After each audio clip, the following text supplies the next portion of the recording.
kita pengen tadabbur ayat supaya bisa healing perasaan kita yang sedang terluka, healing tentang beban kita. Gimana cara biar kita tuh, kalau bahasa terapis tuh, rilis beban, masalah, curhat supaya rilis gitu kan, rilis curhat. Oke, itu salah satu metode. Terus apa metode lain untuk kita rilis atau kita bisa healing dengan ayat-ayat Al-Quran? Tadabbur. Jadi ada tafakkur, ada tadabbur, ada terapi. Islam tuh banyak banget hal yang bagus, tapi tidak ada yang lebih indah dan lebih tepat dan lebih efektif daripada terapi dengan tadabbur Al-Quran. Bukan hanya baca, tapi tadabbur Al-Quran.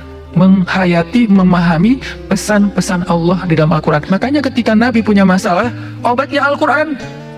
Itulah kenapa di dalam Al-Quran Allah menyebutnya wasyifa'un lima fis sudur. Dia itu obat, penyembuh, bahkan bukan obat. Kalau obat itu dawa, kalau syifa penyembuh. Dawa belum tentu sembuh, bisa sembuh bisa enggak. Tapi kalau syifa ya udah pasti sembuh. Maka Allah menyebutkan Al-Quran itu sebagai bukan dawa, tapi disebutkan sebagai syifa'un lima fis sudur, obat hati, obat jiwa, obat mental. Walaupun banyak ulama menganggap bahwa dia juga bisa menjadi obat fisik, dan saya percaya itu. Tetapi yang lebih dahsyat lagi adalah dia memang obat mental. Pertanyaannya, bagaimana menjadikan Al-Quran sebagai syifa, healing? Ayat-ayatnya gimana cara kita mentadabburinya? Semua ayat sama, cuman yang membedakan satu dengan yang lain fadilahnya. Tapi semua sama-sama istimewa. Jadi nggak boleh ada satupun ayat yang kita anggap nggak penting. Alif Lam Mim, apa pentingnya ya? Nun, Qaf, Shad, satu huruf doang. Enggak, biasa aja. Sehingga kita ngerasa membaca ayat itu nggak terlalu istimewa. Sama, satu huruf pun itu istimewa di Al-Quran. Kan kata Nabi satu huruf seperti 10 kebaikan. Jadi kalau kita baca Nun, udah aja, alhamdulillah udah ngaji. 10 kebaikan loh itu. Tapi kalau udah tahu 10 kebaikan, ngapain satu huruf? Udah aja, wal qalami wa ma yasturun, lanjut dong. Udah tahu tuh 10 kebaikan cuma satu huruf, sayang banget ya, tak ada waktu. Dan ketika membacanya, jangan target, saya harus cari waktu yang tepat nih buat baca Quran biar khatam 1 juz. Jangan cari waktu yang tepat, susah. Lama-lama sampai malam akhirnya nggak kebaca. Asal ada waktu baca aja dulu, dapat 1,5 halaman, dapat 2 baris, dapat 1 baris, pokoknya baca aja dulu. Jadi tadabbur, cara untuk bisa menjadikan Al-Quran sebagai syifa, tadabbur. Bagaimana dulu Nabi, sahabat, orang-orang solih mentadabburi Al-Quran?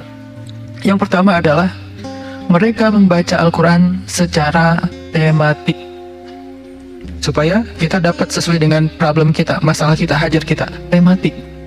Lagi ada masalah apa kita? Karena ayat Al-Quran turun kepada Nabi pun secara tematik, secara kontekstual. Apa yang dialami Nabi, itulah ayatnya. Al-Quran tidak turun sekaligus kepada Nabi, turun sekaligusnya itu di Lauhul Mahfuz. Lalu sampai kepada Nabi berangsur-angsur selama 23 tahun. Kenapa berangsur-angsur Ustaz? Dan kenapa nggak urut? Turunnya yang pertama adalah Al-Fatihah dan Al-Alaq. Kenapa sekarang Al-Fatihah lalu Al-Baqarah? Kenapa nggak Al-Fatihah, Al-Alaq, kemudian surat apa lagi yang berurutan sesuai dengan urutan turun? Kenapa kok dibalik-balik, kok diacak-acak? Karena Al-Quran turun itu secara tematik, teman-teman. Hikmahnya apa? Hikmahnya karena dia tidak turun untuk sekedar dibaca. Dia turun untuk ditadaburi supaya jadi solusi, petunjuk dalam hidup. Petunjuk apa? Petunjuk terhadap masalah yang lagi dihadapin. Dan kita nggak akan dapat petunjuk kalau nggak ngerti kan? Coba baca petunjuk penggunaan obat. Bahasanya bahasa bahasa Thailand misalnya, banyak hap-hapnya. Susah kan kita? Gimana berapa hari sekali? Kayaknya 5 kali sehari deh.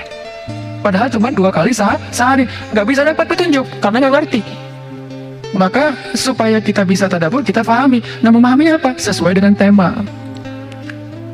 Kita boleh aja bagus banget malah baca Al-Quran secara berurutan, tapi itu target baca ya, target tilawah, bukan target tadabbur. Tadabbur beda sama tilawah. Tilawah tetap dia nggak usah diganggu-gugat, udah segitu aja. 1 hari 1 juz, setengah juz, 2 bulan sekali khatam, sebulan sekali khatam, itu lanjut aja udah. Karena itu memang target membaca. Tapi target tadabbur beda sama target membaca. Bikin 2 target. Kalau tadabbur memang nggak panjang-panjang dan nggak berurutan, tematik. Kita mau lagi masalah apa sih? Gimana kita cari temanya Ustadz? 1, bisa nyari ke Simbah Google, ayat tentang klik keluar. Buat kita yang mungkin kita sama nih dengan saya, masih sama-sama belajar, paling gampang tadi nanya aja ke Google, pakai aja indeks. Atau cara yang lebih Ini kalau mau, saya beberapa kali nyoba soalnya, kalau mau bukan ngetes ya, kalau mau agak sedikit lebih apa ya, seru nih, agak lebih seru. Tapi kalau belum berhasil jangan salahin saya. Kalau agak lebih seru nih, saya suka gini, pegang Quran, lagi ada masalah nih, Bismillah, ayatnya pas, wah ini saya banget nih, bisa kayak gitu juga metodenya. Jadi kayak minta dibimbing sama Allah aja gitu. Tapi kadang-kadang dapat ayatnya tuh nggak sesuai tema saya, Ustaz, kata kita. Padahal kata Allah, ini yang kamu butuhin tuh ini nih.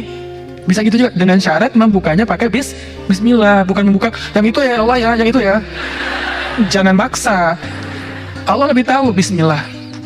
Ayatnya tentang makanan. Oh mungkin kita masalahnya emang masalah berat badan mungkin, atau masalah mubazir mungkin, sehingga merembet kemana-mana. Allahu alam. Tapi kalau mau lebih jelas ya udah cari pakai yang tadi, dapat ayatnya secara tematik.